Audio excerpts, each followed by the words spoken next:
251, I'm Joel Navarro, and Senator Jerry Moran in the building. Hi there. 251, you've got me on prime time. Yes. You are making me feel so Big good. time. And hopefully next time we'll move this computer so I don't have to stare up at you. How are you? I'm doing well, Good. thank you. It's good to be out here in Southwest Kansas, Northwest Kansas, where it's humid today. You know what? We've had some humidity. I mean, we've had some nights, 60s and 70%. And some heavy rain. It's been muggy out here. It feels like the Wichita East moving west. So now we are like right in the heart of fair time. There have been county fairs everywhere. Have you been pretty busy, kind of going around seeing a lot of folks? Among other places. So Congress is out of session. The Senate is out of session for the month of August. It goes back to the history of no air conditioning in a humid place called Washington, D.C. So Congress for a long time doesn't meet during the month of August. Gives me the chance, give other members of Congress the chance to travel their states and districts and have conversations with people. And so we kicked off, I got a little bit organized yesterday. I visited Belleville on the Nebraska border, halfway across the state. Today is Northwest Kansas. I came out in particular to visit McCarty Dairy. Oh, fantastic. And so the brothers have spent time with me this morning talking about what they're doing, some of the issues they face, and particularly their plans for growth. And I haven't been there for a number of years, and the dairies look a lot different than they did even the last time I was there. Wow. And what an economic driver for Colby, Northwest Kansas, those dairies are. And it seems to me it's an opportunity for us to attract more business, people who work to provide the equipment and the supplies, the technical capabilities to dairies. Hillmar, a big dairy in California, is opening a cheese plant in Dodge City. So here in western Kansas, this dairy industry continues to grow. So let me ask you this, and I just moved here from Denver, and I was lucky enough to find a place. But one of the big things I hear are folks who want to move to the area, and we've got a lot of growth here. Problem is, and it's not just here, it's around the country, is housing. It's you want to bring people in, and it's like, hey, we're going to hire you, and I want to come out. I just can't find a place to live, and that seems to be kind of an ongoing thing. So almost every conversation I have with a owner of a business, a plant manager, the person in charge, we could hire more people. I mean, depending on the size of the business, from 2 or 3 to hundreds. If we just had more people who were here to come to work, who wanted to work and had the skills to do so. But then it evolves into, but we don't have any housing, we don't have enough housing, and into childcare. We have people here who want to work, but there's no place for them to have their children cared for while they're at work. And so a number of initiatives, some public and some private, communities across Kansas as I travel are figuring out how to have a child care center. And then there's a number of state and federal programs designed to incentivize the building of homes or the remodeling, the renovation of homes to create more housing supply. But mostly it's still out of the price range of the people who we need to find a house for. Exactly. Make available. So it is entry-level housing that we need. And again, they're happy to have conversations with economic development mayors and city council members about how we can help connect them with any programs that the federal government provides. Mostly it's a tax incentive, and it's managed through the Kansas Department of Commerce. So there are efforts, and in some places it's working. So does it tend to be, you looking at more houses, or are you thinking more apartments, or is it just kind of whatever is going to work for each individual community? I think it's both, but I think you can't underemphasize the importance of a house. People still, I mean, once you have kids and you're married and you have kids, you begin to think about, where can I get this house? And apartments are still valuable and important, a component, but ultimately we're going to need housing. And unfortunately, the construction costs are greater than the price tag that most people can pay. Communities in Kansas are donating lots, are offering to give homes away that have fallen on hard times. City acquires them, gives them to somebody who will move there and fix them up. So across Kansas, again, that's 1 and 2, families at a time. There are ways to try to access resources to help do that in a bigger way. But we're in the business of trying to answer the question, how can we help? And if anybody wants to have that conversation, I'm all ears, and we'll go to work. Fantastic. U.S. Senator Jerry Moran live on 790 KXXX Farm and Country. Looking at your website today, and one of the great ones, having lived in Wichita and aviation being what it is, they're massive. Recently, July 14th, you made a big announcement about new daily flight destinations for the Wichita airport, which is pretty big. It is big. Thank you for noticing. Even here in Colby, that is an important development. Yeah. And what it means is, we've been working to get more businesses to Kansas, and particularly when it comes to aviation and aerospace around the Wichita area, and we're succeeding. We're also trying to get more federal. If we're going to have all these federal agencies and all these federal employees, could some of those agencies have facilities and places that employ Kansans in Kansas?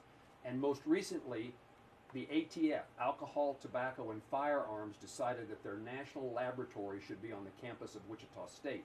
It's another reason. That's 200 or 300, 400 employees over the next several years. Wow. So if there's a gun crime, I think we're going to start hearing, kind of like Matt Dillon, we got to get this not to Dodge City, but we got to get this to Wichita for analysis. And if we can connect those people who are involved in defense work, people with federal agencies, and have a more direct route to get us back and forth between Kansas and the nation's capital, we're going to be able to increase that opportunity. So one flight a day starting in January. Are you finding a lot of larger businesses in larger cities? For example, I just came from Denver, and my rent is $2,000, was $2,000 a month. It's a lot. There are people in downtown Denver paying $5,000, $6,000, $7,000 a month. It's hard, and people are getting out and going to better states that are least expensive and a better cost of living, better way of living. Are you finding businesses are that way, going, wait a minute, we're in these towns where people are paying this horrendous amount of money to live. Maybe it's time for us to kind of rethink what we're doing and go to a place in the Midwest like Kansas. Absolutely, and welcome to you to Kansas. Thank you. Welcome back to Kansas. Appreciate it. It is. I see it in Northwest Kansas. We talked about the fairs. I'm going to be in St. Francis for their fair parade on Saturday. This evening is the Greeley County Fair. I talk to Kansans regularly, and you meet somebody that's new in town, and often it's somebody who has no particular. I always ask that question. So, are you coming home, or what was your tie here? Well, I didn't really have any tie to Kansas. I just was looking for a place to get out of the city, and have my own house and plant a garden. And I feel like my kids can ride their bikes to school, and it's so much less expensive than when I was living in Maine City. Yeah. So I think Kansas is poised for great opportunities, great growth.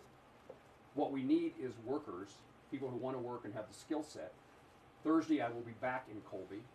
We will cut a ribbon with Seth Carter, the president of the community college, and community college board, and community and educational leaders on their expansion of their agricultural building. Again, Ty McCarty to Colby Community College, Ty McCarty Dairies to Northwest Votech. I think their name's changed. I'm old. Northwest Tech, and those things. Again, we're trying to find resources to help get an educated and trained workforce in places that, if they have them, the businesses will come because of quality of life and the cost of living. Absolutely. Talking to Senator Jerry Moran. Let's talk about something on a national level here. The passing of the National Defense Authorization Act, as people know as NDAA. Big. That's big. It's important, and it's one of the signs that Congress, while has lots of evidence of dysfunction, we have passed an NDAA, National Defense Authorization Act, every year for 50 years. Meaning there still are things that Republicans and Democrats, the divided Congress, comes together on. Now, the version that's passed the House is different than the version passed the Senate, so those things have to be reconciled. But in a broad way, Congress recognizes the importance of our national defense. These are things that authorize, at the moment, what we're paying a lot of attention to is supply chain, trying to keep our ammunitions and military equipment at the latest technologies and to have plenty of supply.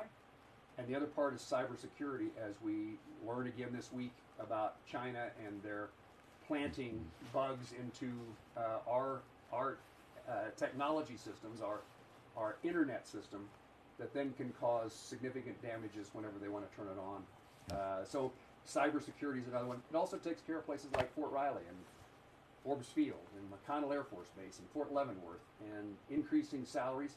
The military is having a difficult time recruiting, particularly the Army. So cost of living increases or more is important, and you add to that housing, child care, health care, and education for military men and women and their families. So what we're trying to do at Fort Riley is to make sure that we have all the infrastructure in place so that we can not lose people at Fort Riley, but grow Fort Riley. Fantastic. U.S. Senator Jerry Moran on 790 KXXX, KXXX, Colby, Kansas.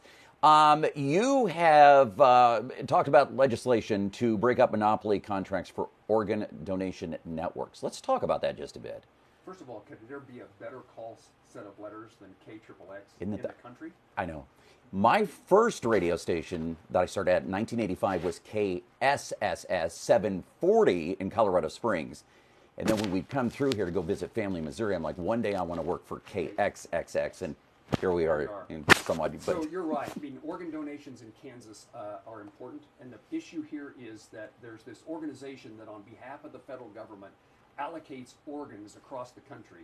And lo and behold, they decided that, in fact, this ended up in a lawsuit, and there are transcripts of email conversations that came out of the lawsuit in which they are, in a very derogatory way, talking about people in the Midwest and the South, and actually making the decision that we want to take care of people in the urban areas. And so what we used to have is if you donated an organ in Kansas, the likelihood of that organ being used by somebody in the state of Kansas was really high.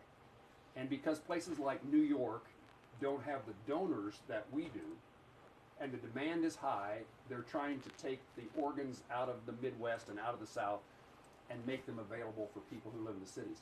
My answer to them is develop a donor program that meets your needs. Kansans, we know we sign our driver's license to donate our organs. We need to have those programs. But I also think that people are more likely to donate an organ if they think it's going to go to somebody maybe that they don't know, but somebody who lives down the road or in the next town or even in Kansas or the Midwest. There's a sense that we're doing something for a neighbor as compared to. And so this organization that made these decisions is now finally being broken up in a way that will cause others to be able to compete to have this business so that it's not this one organization. And one, maybe they don't get the bid at all. And two, if they do, they've got others who are competing with them to do it right. I used to watch ER, as a lot of people did, and there were a couple of episodes where a donated part needed to come to Chicago and Oregon, and so they wound up going up to Wisconsin, and they would fly it down in the cooler and all of this. And I always thought for the longest time that's how it was. And then I thought, well, what about your neighbor? What about if there's... With you watch these shows and have all this knowledge.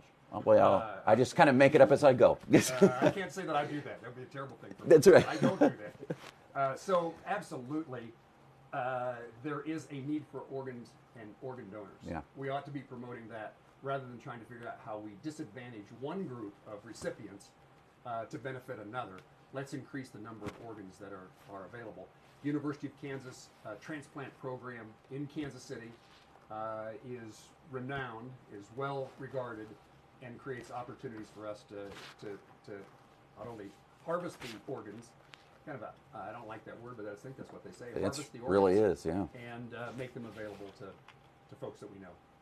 Senator Jerry Moran, we're going to let you go here in a couple of minutes, but when you get back to work and you're doing your thing, when you get back, you're always working. When you get back to the office and everybody's rolled back up again and doing business, what's on the docket? You got some big things coming up you're working on, kind of that you're looking at? There is. I mean, one of the things every county commission, city council, every school board does every year is pass a budget and then allocate the money to how it's to be spent. We have passed out of the Senate Appropriations Committee 12 appropriation bills. The fiscal year ends on September the 30th. Those 12 bills need to march their way, be considered, be amended, and voted on the Senate floor during the month of September. And that's the work that we have cut out for us. The alternative of doing that is a huge spending bill of all 12 bills bundled together and no one's quite certain what's in there. It could be a continuing resolution that says we're going to fund exactly everything the way it was yesterday, that way tomorrow. Or it could be a government shutdown, which, while there are those who always, from time to time anyway, tell me, shut her down, I've seen the consequences of government services totally going away. and it's a problem. We ought to be able to do this. The solution to our problems is not shutting down government, but making it more lean and efficient and doing our jobs. Make Congress do its work. Don't shut down government. Senator Moran, it's been great. I know a lot of people would like to come up and shake your hand and say hi. So again, where can people find you? I know you said St. Francis is coming up, correct? St. Francis, maybe to give people a bit of time, is St. Francis is the county fair parade next Saturday. Fantastic. Appreciate you coming by. You're always welcome here at KXXX. I always say KXXX, but It maybe is it's KXXX. KXXX. I have to do it. You know, the FCC makes me do the legal ID Okay. once an hour. I So wouldn't want you to do anything illegal. that's right. Senator Jerry Moran, thank you you. so much. I appreciate it. It is now 3:06.